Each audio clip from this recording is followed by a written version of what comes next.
everyone.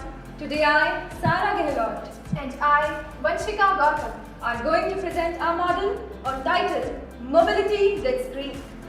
Railway track पर हो रही लगातार हादसों और जीवन हानि को ध्यान में रखते हुए तथा समय पर चिकित्सा सुविधा को प्रदान करने के लिए हमने इस प्रोजेक्ट को लॉन्च किया है। But Sarah, what was the inspiration behind this project?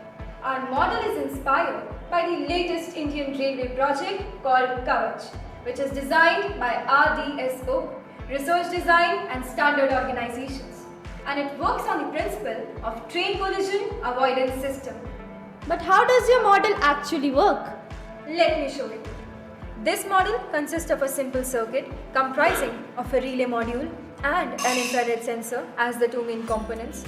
The infrared sensor consists of a transmitter and a receiver. The transmitter emits the IR rays, and when there is an obstacle on the track, these IR rays reflects back and are received by the receiver, which then sends the signal to the relay module, which is responsible for breaking the overall power supply and activating the emergency brake. But Vanshika, how does the automatic medical bot knows where to go?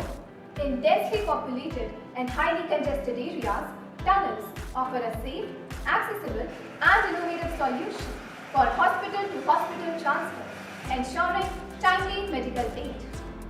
And what about the components that make up the automatic medical bot?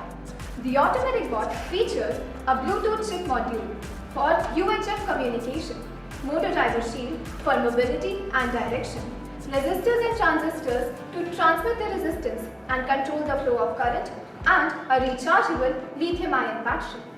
Our model, Mobility Blitzkrieg, integrates advanced sensors and real-time data processing to address the rail accidents efficiently. Our model also works on voice control. Let me show you. Forward.